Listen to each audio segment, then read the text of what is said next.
Kalau di dynamic analysis, kita mencoba memahami program itu dengan menjalankannya. Jadi programnya itu di run, atau bahasa lainnya di debug ya, di debugging. Jadi kita ngedebug si program. Nah, tentu kita butuh tools namanya debugger.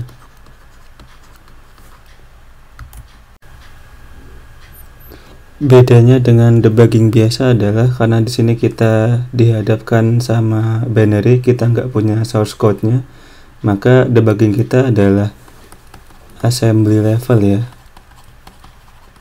Jadi kita ngedebug dalam level kode assembly-nya.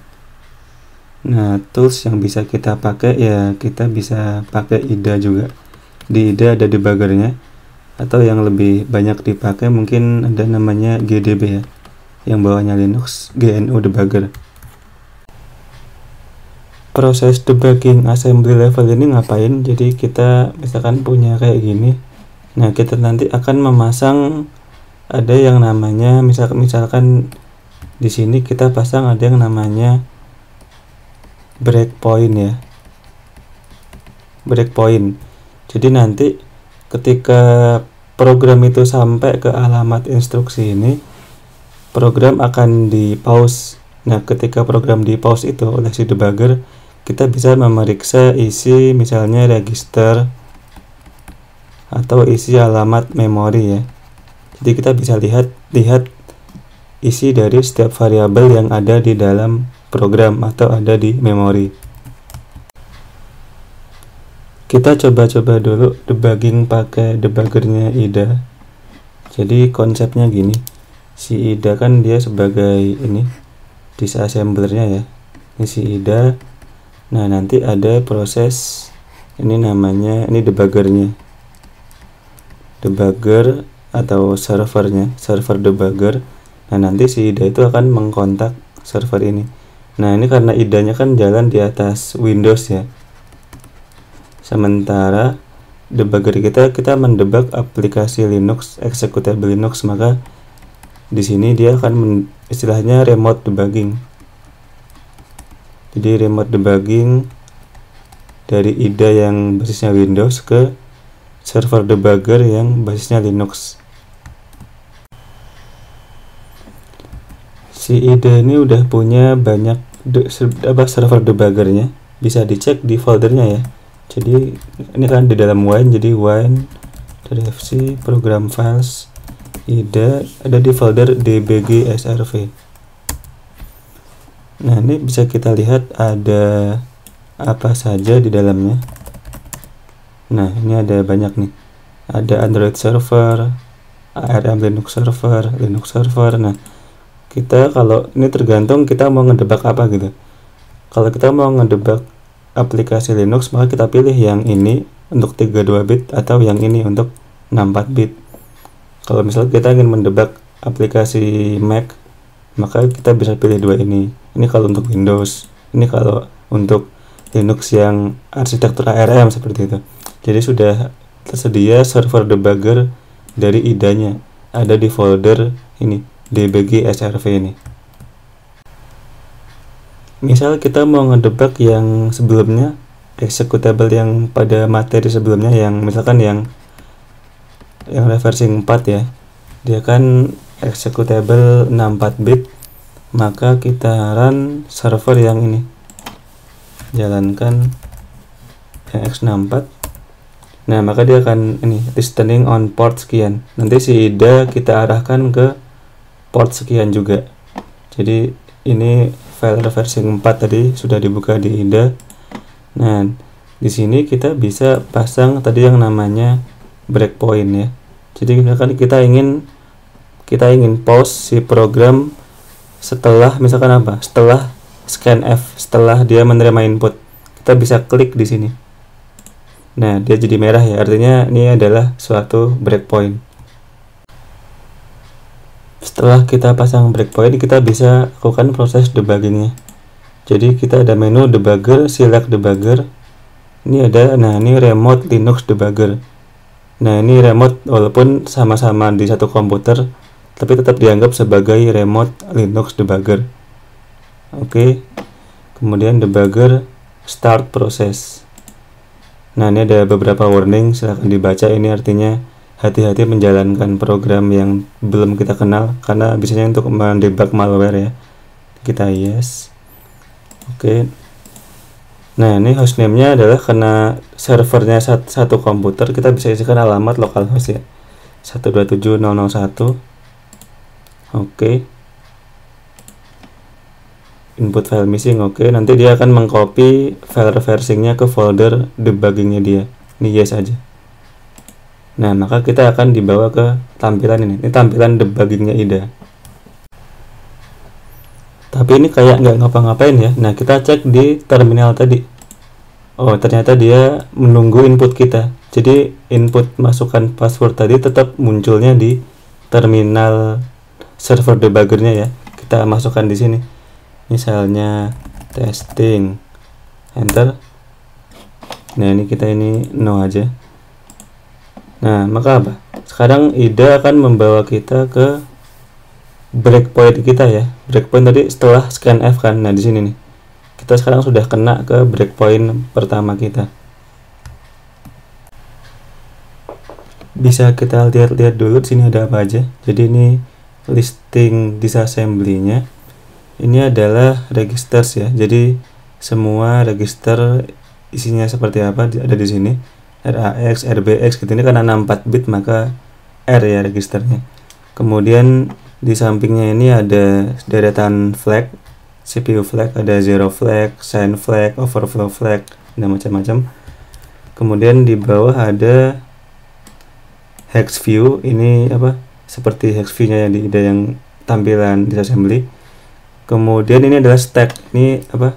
Tampilan isi dari stack kita. Ini yang biasa menyimpan variabel lokal munculnya di stack ini.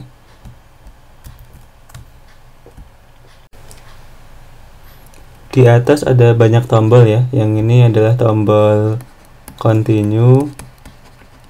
Ini adalah yang penting-penting ini adalah tombol step into. Ini tombol step over. Nah, ini operasi debuggingnya ya. Jadi ketika debugger itu nge-pause program di sini, kita mau ngapain gitu. Nah, kalau step into ini apa? Kita lakukan instruksi berikutnya yang baris bawahnya ini berarti, dan kalau ada pemanggilan fungsi dia ikut masuk ke fungsi itu. Kalau step over, dia kalau ada pemanggilan fungsi diloncatin gitu. Jadi dia nggak masuk ke dalam fungsinya. Fungsinya dijalankan tapi nggak masuk ke dalamnya. Kalau continue, dia meneruskan proses eksekusi program sampai program selesai atau sampai ketemu breakpoint yang lain gitu. Sekarang kita ada di sini ya, ada di alamat ini. RIP-nya, register instruction pointer, ada di alamat ini. Sekarang kita mau mengeksekusi perintah ini gitu. Jadi kalau kita step into misalnya, maka dia EAX akan diisi dengan 0. Nah, terlihat di sini ya. Sekarang EAX berisi 0 gitu. Nah, kemudian ini mau ada pemanggilan fungsi decode key. Nah, kalau kita step into, maka kita akan masuk ke fungsi decode key-nya. Tapi kalau kita step over, kita akan skip. Kita run fungsi itu jalan, tapi kita nggak masuk ke dalamnya. Mungkin kita mau step into ya, jadi kita bisa masuk ke dalam fungsi decode key ini. Misal kita step into. Nah, sekarang kita ada di dalam fungsi decode key. Nah, kalau debugging ini ya, dia prosesnya hanya maju, jadi kita nggak bisa mundur. Jadi kita nggak bisa misalkan mundur ke proses sebelum ini gitu, nggak bisa. Dia cuma bisa maju aja. Jadi kalau sampai situ ya kita terpaksa harus meneruskan ya. Terus dieksekusi per barisnya. Yang ini kan ini proses meng-XOR ya. Ada proses XOR. Nah, ini kalau kita jalankan terus ini mungkin akan lama. Jadi kita kita bisa continue. Tapi kalau continue, kalau kita continue aja, ntar dia langsung exit programnya ya, bisa langsung keluar dari program karena kita belum masang breakpoint lagi nih. Jadi kita bisa ke main tadi, Nah, kita pasang breakpoint lagi setelah pemanggilan decode key. Kita klik lagi di sini, baru kita continue. Nah, sekarang dia continue ya, dia decode key beres, kembali ke main, dan sekarang dia kena breakpoint kita yang kedua ini, yang baru kita pasang. Sampai sini decode key udah jalan, kita bisa step lagi. Di sini ngisi ESI dengan alamat dari variabel key tadi. Kemudian ini ngisi RDI dengan nilai RAX. Ini sepertinya adalah alamat input kita. Ini ya, kita bisa hover. Nah, ada testing tuh. Ini bisa kita scroll pakai mouse nih untuk memperpanjang ini ya. Jadi testing ini adalah isi dari inputan kita tadi ya. Testing ada di RDI, RAX ini. Nah, ini kalau kita step lagi. Nah, sekarang dia mau manggil strcmp. Tapi ini kan fungsi library, jadi kita seharusnya jangan step into ke situ, tapi step over aja, kita lewati aja. Nah, di sini kita bisa lihat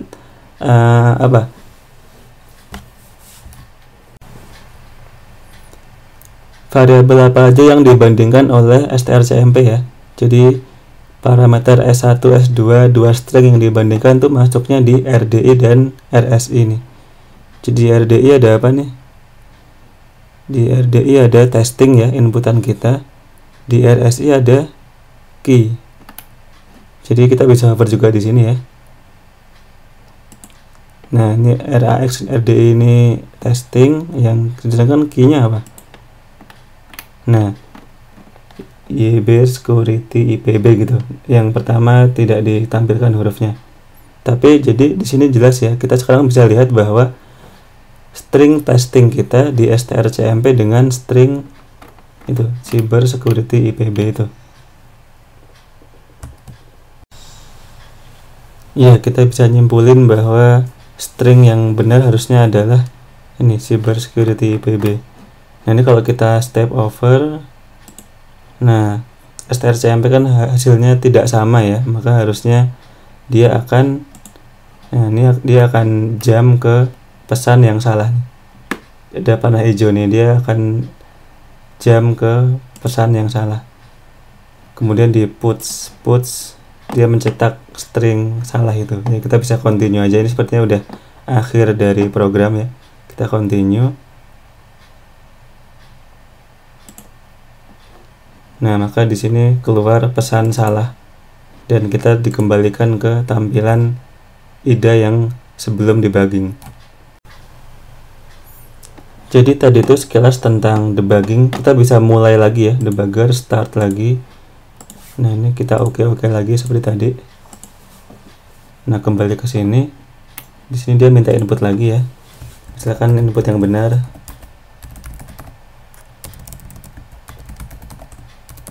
Enter, kena breakpoint pertama. Nah, oh iya, ini juga kita bisa manipulasi ya. Jadi nggak cuma lihat aja. Kita bisa ngedit isi nilai registernya ini. Misalkan kita ingin ngedit RAX menjadi berapa gitu, ada opsi modify value ya. Ini kalau kita perlu aja ya, kita bisa memodif nilai register ketika kita sudah di post di breakpoint tertentu gitu ya. Ini bisa kita continue. Nah, ini kan tadi pesan yang benar ya, maka keluar pesan benar sekali gitu. Oke, itu untuk yang contoh yang reversing 4.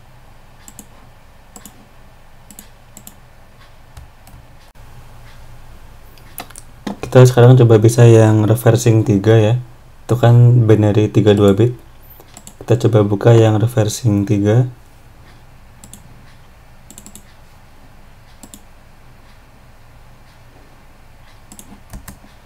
Oke, kita setup debugger servernya. Ini bisa kita tutup, Ctrl C.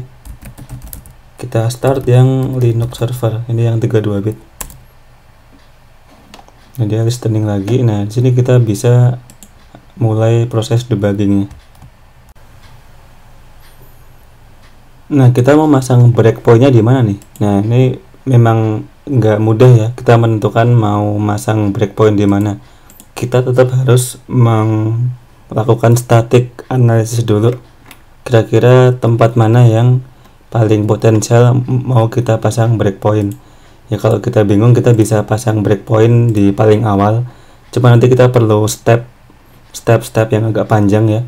Nah tapi biasanya untuk yang pengecekan seperti itu kita tertarik pada statement CMP ya. Jadi misalkan yang ini CMP ECX EAX, kita bisa pasang breakpoint di situ. Untuk kita kita lihat yang dibandingin tuh apa dengan apa gitu. Kita kan jadi bisa tahu harusnya input kita seperti apa dengan melihat apa yang di CMP ini. Ya ini kalau kalian lihat juga ini CMP ini bagian dari looping ya. Jadi kita bisa pencet spasi ngelihat flow graphnya. Jadi bisa kalian lihat ini CMP, kemudian nah dia ke atas lagi tuh, ini looping nih ya. Jadi CMP looping ke atas lagi, CMP lagi ke atas lagi gitu. Jadi ini perbandingan yang ada di dalam suatu looping. Nah kita bisa coba start debuggernya sekarang. Select dulu.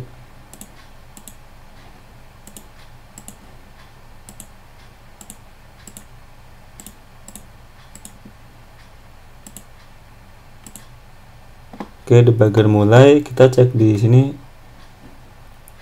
Nah, kita kayaknya tadi nge-break di mana ya? Di sini ya. Ini kita bisa hilangkan breakpointnya dan kita bisa continue untuk pergi ke breakpoint setelahnya. Coba kita continue. Ternyata dia menggantung ya. Berarti mungkin dia menunggu input di sini. Nah, dia menunggu input ya. Masukkan password, misalkan AAA yang panjang, enter. Nah sekarang dia baru kena breakpoint kita yang CMP tadi. Coba dilihat nih, dia membandingkan 42 dengan 4E ya. Ini yang ini kita bisa lihat dia membandingkan 42 dengan 4E. Kita continue lagi misalnya. Sekarang dia membandingkan 42 dengan 50, 42 dengan 44, dengan 4C, 4A gitu, 4F. Nah tadi kan kita inputnya apa nih? Tadi inputnya AAA ya. A itu kan hexnya 41 ya, 41, 41, 41. Nah tapi ternyata dia jadi 42 gitu. Ya kita bisa nebak ya bahwa dia itu input kita akan ditambah dengan 1 nih. Tambah dengan 1 dan dibandingkan dengan suatu data nilai yang tersimpan di dalam program. Kalau udah tahu kayak gitu, kita bisa mulai dari awal lagi ya. Ini terpaksa kita stop dulu debuggingnya. Terus ya ini kita start lagi.